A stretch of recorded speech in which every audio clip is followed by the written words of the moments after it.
ನೀರು ಕುಡಿತಾ ಇದ್ದೀವಿ.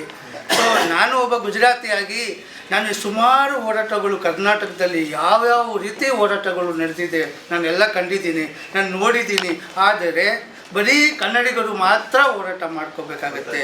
ಇಲ್ಲಿ ಇರೋರು ಎಷ್ಟೋ ರಾಜ್ಯದಿಂದ ಬಂದಿರೋರು ನನ್ನ ಸೇರಿಸುವ ಸಹ.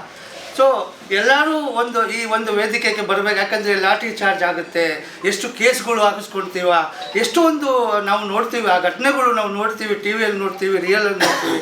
ಸೊ ಮೊನ್ನೆ ನಾನು ಅಲ್ಲಿ ನಮ್ಮ ಇವರು ವಾಟಾಳ್ ನಾಗರಾಜ್ ಅವರು ಮೀಟಿಂಗ್ ಮಾಡಿದಾಗ ನಾನು ಅಲ್ಲಿ ಮಾತಾಡಬೇಕಾಗಿತ್ತು, ಬಟ್ ಜಾಸ್ತಿ ಇದ್ದು ಜನ ನಾನು ಮಾತಾಡೋಕ್ಕಾಗಿರಲಿಲ್ಲ.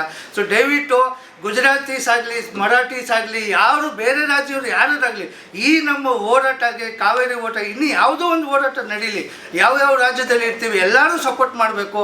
ಯಾಕೆಂದರೆ ಎಲ್ಲರಿಗೂ ನೀರು ಬೇಕು, ಎಲ್ಲರಿಗೂ ಜಲ ಬೇಕು, ಎಲ್ಲರಿಗೂ ಸುವಿಧೆ ಬೇಕು, ಕರ್ನಾಟಕ ಜನತೆ ಎಲ್ಲರಿಗೂ ಸೇರಿ ಇರಬೇಕು, ಎಲ್ಲರೂ ಒಟ್ಟಿಗೆ ಇರಬೇಕು ಅಂದ್ಬಿಟ್ಟು ನನ್ನ ಮನವಿ. ಯಾಕಂದರೆ ಅವ್ರವ್ರ ಬಿಸ್ನೆಸ್ಗೆ ಮಾತ್ರ ಬರ್ತಾರೆ, ಬಿಸ್ನೆಸ್ ಮಾಡಿಕೊಂಡು ಅವ್ರು ಲಾಭ ಮಾಡ್ಕೊಂಡು ಹೋಗ್ತಾ ಇದ್ದಾರೆ ಹೊರತು ಬೇರೆ ನಾನು ಕಂಡಿಲ್ಲ. ಯಾಕಂದರೆ ಇವ್ರು ಯಾರು ಓಡಾಟಕ್ಕೆ ಬರಲ್ಲ ಸರ್, ಬೆಳಿಗ್ಗೆ ಹೋಗ್ತಾರೆ ಸಂಜೆ ಬರ್ತಾರೆ. ಇವ್ರಿಗೆ ಯಾವ ಓಡಾಟ ಬೇಕಾಗಿಲ್ಲ. ಇವ್ರು ಯಾವುದು ನೋಡಿ, ಮಕ್ಕಳದು ಮೊನ್ನೆ ನಾವು ಮಾಡಿದ್ದೀವಿ ಸರ್, ಪೆಲ್ಡಮ್ ಪಾರ್ಕಲ್ಲಿ 5 ದಿವಸ ನಾವು ಕೂತಿದ್ವಿ. ಅಲ್ಲಿ ಯಾರು ಒಬ್ಬರು ಸೇಟು ಬಂದಿಲ್ಲ. ಅಲ್ಲಿ ಹಿಂದ್ಗಡೆ ಪೆಲ್ಡಮ್ ಪಾರ್ಕ್ ಹಿಂದ್ಗಡೆ ಗ್ರೌಂಡಲ್ಲಿ ಬೆಳಿಗ್ಗೆನೆ ಅದು ಚಡ್ಡಿ ಹಾಕ್ಕೊಂಡು ಯಾರೋ ಇರ್ಬೋದು ಗೊತ್ತಿಲ್ಲ, ಆ ಚಡ್ಡಿ ಹಾಕ್ಕೊಂಡು ಲಾಠಿ ತೊಗೊಂಡು ಅಲ್ಲಿ ಬೆಳಿಗ್ಗೆನೆ 6 ಗಂಟೆ ಬಂದು ಅವ್ರದ್ದು RSS ಅವ್ರದ್ದು ಪರೇಡ್ ನಡೀತಾಯಿತ್ತು.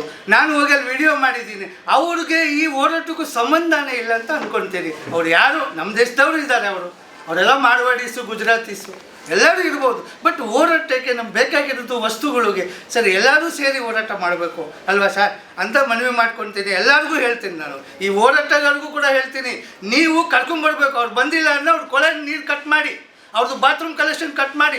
ಇದೇ ಮಹಾರಾಷ್ಟ್ರದಲ್ಲಿ ಇವರು ಇದೇ ಥರ ಇರ್ತಾರೆ. ಯಾಕೆಂದರೆ ಅಲ್ಲಿ ಎಲ್ಲರಿಗೂ ಸುವಿಧೆ ಬೇಕು ಅಂದರೆ ಎಲ್ಲರೂ ಸಹಜ ಇರಬೇಕು, ಎಲ್ಲರೂ ಒಟ್ಟಿಗೆ ಇರಬೇಕು ಅಂತ ನಾನು ಮನವಿ ಮಾಡ್ತೀನಿ.